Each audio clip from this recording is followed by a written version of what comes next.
Hello everyone, this is Tim. Welcome to North and South Podcasts. This is a Wellbeing podcast with just me speaking.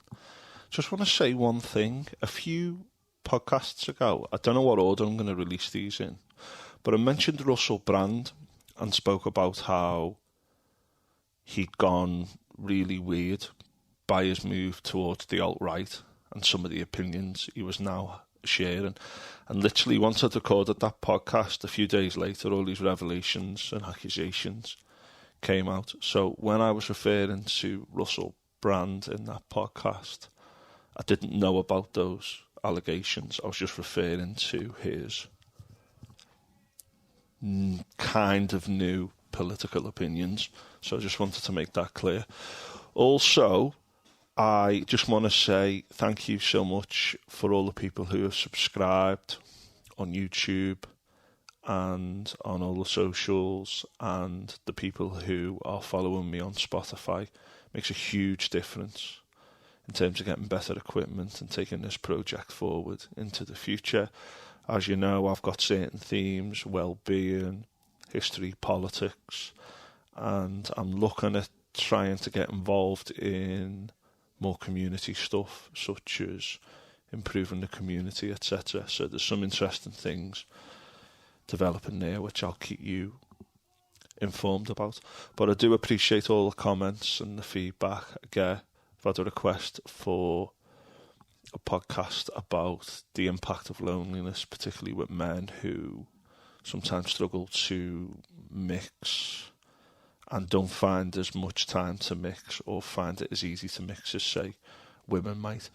But that's an interesting thing which I'd look to come back to in the future as well. But please share with at least one person, subscribe, and if you can, support financially for the cost of a cup of coffee once a month. And if you do that, it just makes a big difference for this moving forward. And if you want to get involved in any way, please do.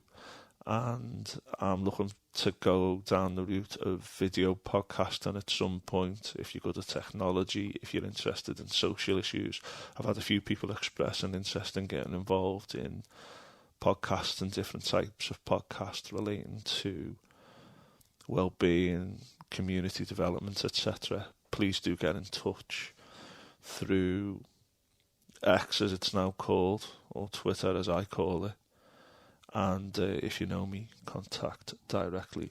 Right, today I'm going to talk about Stoicism again, which is ancient Greek, Roman philosophy to do with living the good life and using wisdom in day-to-day life. It's about not letting the extremes of emotion get in the way of life, to make sure that you are prepared to live the best life.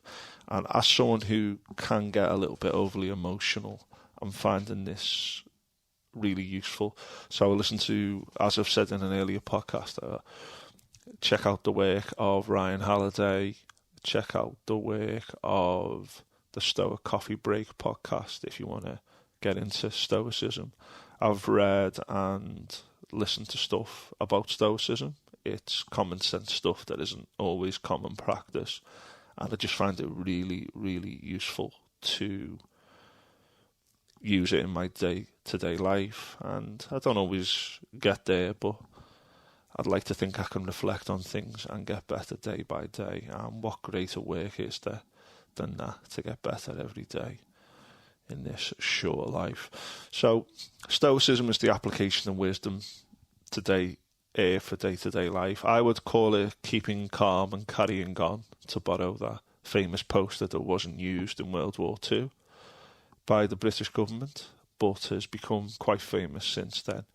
And you might say it's about living the good life. And the Stoics and Aristotle, who was also associated with the pursuit of the good life, are quite big at looking at these kind of things. I'm interested in what Aristotle said about living the good life is about being involved in the politics of the polis, which in his eyes meant the city-state, and in my eyes is the local community, while recognising that we live in global communities increasingly. Your locality is what you see first, and it's about trying to sort that out as well as possible. and having good models that we can share around the world in these globalised times. And I'm not saying globalisation is perfect, far from it, but I think it's important that we show an interest in what's going on around us. Once we've worked on ourselves, we can work with others to improve our communities. But anyway, without being too abstract, I'm interested in the concept of the Inner Citadel. And I'm reading a book at the moment about the 100 Years' War and some of the practices of medieval warfare, which were quite crazy, where, you know, if you agreed to surrender, then you would allow the people inside a castle or a walled town to leave with some property or leave with their lives and not touch them. And if you took the castle by storm, by getting in there, which meant that you lost people trying to get in, if no surrender had been agreed, by the time you went in, you were angry, and they basically just did whatever they wanted with the inhabitants and their property. And the rules of medieval warfare and this idea of chivalry, very strange. And one of the things I've found from reading about the 100 Years' War is, I mean, I kind of knew this anyway, but it's interesting to read it in practice in these books by Jonathan Sumption, which I've been reading about the 100 Years' War. When a castle or a walled town was taken by storm, often the soldiers, the garrison, would retreat to the inner citadel or the keep, that ultimate like central part which was very, very well protected, and there would be all kinds of food and water in there to keep you going for like many months. Hopefully you would be relieved by an army coming to relieve you. But this idea and concept of the inner citadel, that regardless of what's going on in the world, and this is something I read in Ryan Holiday's work, retreat to that inner citadel and dwell there when the world is crazy, and when you can feel emotions within you, and when you can feel things getting carried away. Try to keep calm, try to be stoic, to not get upset, to retreat inside, and then think, what do you do next?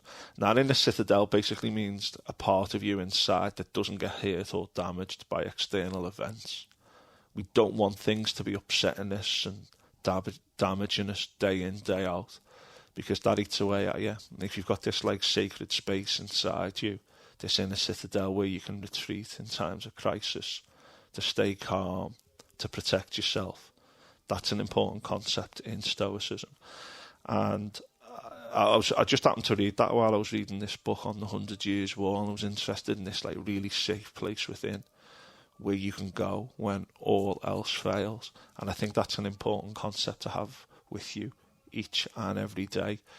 Also, to be aware that, like, you know, your car might break down and you might get ill and something really bad might happen. And if those things do happen, try to deal with those things calmly. Stay centered, stay equanimous. I've done a podcast on equanimity and staying calm. And just don't get upset. Think about your values, what you want to do. What are the steps you need to take to move forward from that situation? What do you need to do to make that situation better? And I remember John Kabat-Zinn in an interview, he was considered as the person who brought mindfulness to the United States. And he said that you can have someone on the deathbed, but if they're still alive, there's work there to do with them. There's progress that can be made. And regardless of the situation in your life, and again, this is going back to Carl Rogers' work in psychology, etc., what can you do to make your life better in the short term? What's the step you can take, the easy step you can take now, or the difficult step sometimes to make the situation better? The external world can be crazy, and I've read very interesting work by Frankl, who wrote a great book, Man's Search for Meaning, about his experience of surviving the Holocaust. And I've mentioned this before. Primo Levi, how he managed to survive Auschwitz. And I read an article with a man who was in a South American prison for a crime he didn't do, and he said, like, you couldn't believe what it was like in there, but I knew I needed to keep that inner citadel within me. I needed to stay alive, stay centered, and get through it day by day, moment by moment. And Levi and Frankel mention that in their books about that survival that you need to do each day, those steps you need to take to get through difficult times and to keep it together.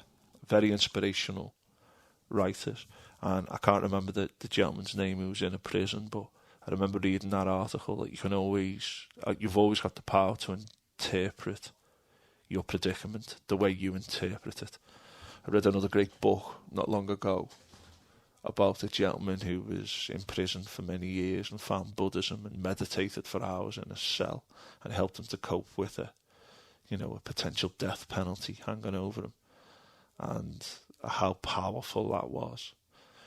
And I see Stoicism and I see incredible things in people every day, and it's a real gift to be able to ride the waves and get through things and stay calm, just for longevity as well as quality of life.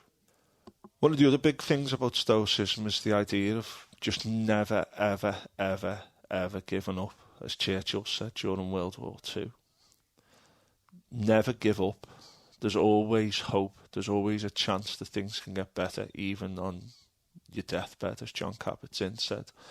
And often you get a lot of people who, when they hear other people talking like this, they say, oh yeah, but what if, like, you lose your job or your house burns down, or you live in a country where people can't get on and there's no way that people can better themselves and all that. And I take all that on board, but those important lessons that you need to learn, that important work that you need to do, you will get external things that affect you, and you need to work on yourself so that you can manage those externalities and then decide on possibly collective action to improve them with others. But these things are important. I've done a podcast before on the 24-48 hour rule, and a few weeks ago 2 things happened in my life that really upset me. And within 24-48 hours, I'd largely dealt with them mentally. I'd processed them and I'd moved on and I'd learned from them. And I did that partly by journaling about them, which is another story. I'm not going to go into journaling here, but you can process things as they're happening and write about them and think about possible solutions, or even just to write about them without thinking of a solution. It helps you to process them. And that 24-48 hour rule, emotions can really upset our balance. And if you can get to 24-48 hours and then look at a situation, you'd obviously look at things far more calmly, which again isn't something that you want to be doing if there's a lion in the woods. As I've said before, you need to get out of there quickly. If this lion's hunting and it's hunting for you, you need to get to safety. So just standing there for 24-48 hours isn't going to help in that situation.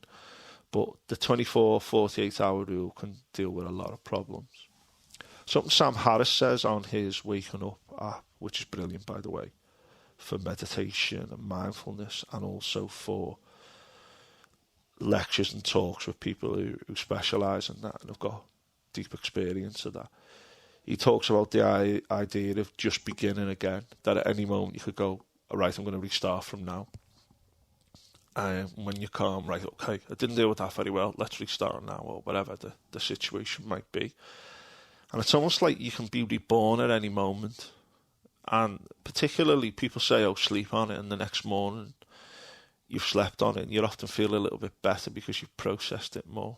And at any point in your life you can change and begin again. Doesn't mean it's easy to do that, and you might have setbacks, but you can make that decision and you can be aware of that power to just begin again at any particular time. The art of mindfulness is about being able to step back, that kind of metacognition which I've spoken of before. What is going on?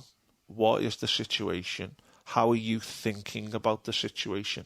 Is that the best way to think? We're often very easy to say to others, what are you thinking like that for? That's ridiculous. When you often speak to yourself terribly. It's interesting that we struggle to be objective with our own thoughts. But the ability to step back and go, why am I thinking like that? What is the utility in that? Is that actually helping me? that particular style of thinking. Yeah, it was nice to be cautious and anxious in evolution, kept you alive, but do I need to be like that all the time in my day-to-day living if it's making me miserable? No. And being able to step back into that inner citadel, as it were, to the eternal you, the part that's inside you, and go, what am I thinking right now? Is that helping the situation? And you might even start to use, as I've done with Paul Cope on the podcast with Paul Cope, you can give yourself names for your different sub-personalities and go, you're not really helping me today, or thanks for that negative thought, but you're not really helping me today. And you can even think it like, oh, that's an interesting opinion that negative mind has just expressed, but I'm not going to, that's not objective truth, so thanks for that opinion, but, you know, I'll bear that in mind, and then move on. And often we can gain more clarity by journaling or by speaking to others and seeking their opinions if you can as well. So what do we do when there's a bit of a crisis going on? Well, you can focus on 5 breaths, and you can know what you can see and experience with your 5 senses. And that often just helps you to retreat into that inner citadel, to weigh things up. And I've used this story probably on more than one podcast, but Ulysses S. Grant in the American Civil War, if he was woken in the middle of the night because there was an attack on his camp or on his army in the middle of the night, he would get up and say, make me a coffee, sit at his table, wait for the coffee, listen to people, and then make a decision very calmly, because he knew a rush decision was not always helpful. Even if it appeared there was a really existential crisis, it was better to stay calm and then to deal with it. And I just want you to think about that one thing, and you might even apply it now, because I've done it today with myself. I wasn't really feeling too chirpy this afternoon, and I was going to do a podcast, and I thought, do you want to do a podcast? And I thought, well, yeah, I've got an idea for one. Do you feel like doing it now? No. Do you want to do it tomorrow night, Monday night? Yeah, okay. And then he had me tea. I felt a bit better, and I thought, okay, maybe you could do some tomorrow night, and I've got some notes to do on another podcast and a few questions to do on another, you know, maybe I could do them tomorrow instead. Now that I've done the podcast, and I can edit it tomorrow. And sometimes you just need to have that little bit of flexibility and that little bit of mindfulness to just think, what's the next step I can take?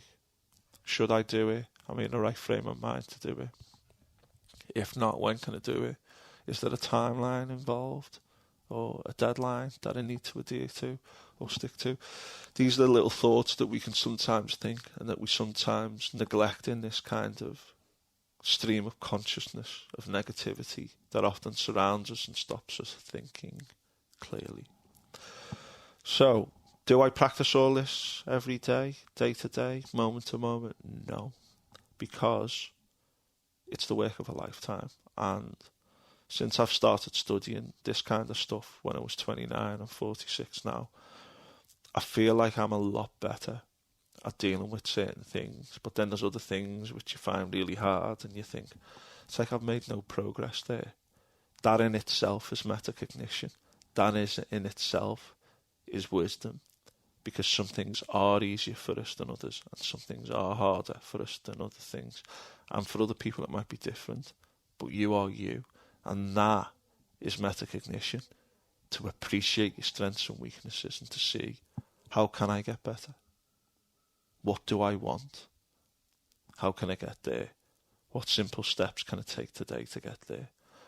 As they said about Chairman Mao's famous journey of thousands of miles to take power in China, you know, a journey of 1,000 miles begins with a single step. And while I might not agree with everything Mao did, I think he was right about that first step principle. Right, cheers everyone. Have a great day, week, month, year, life.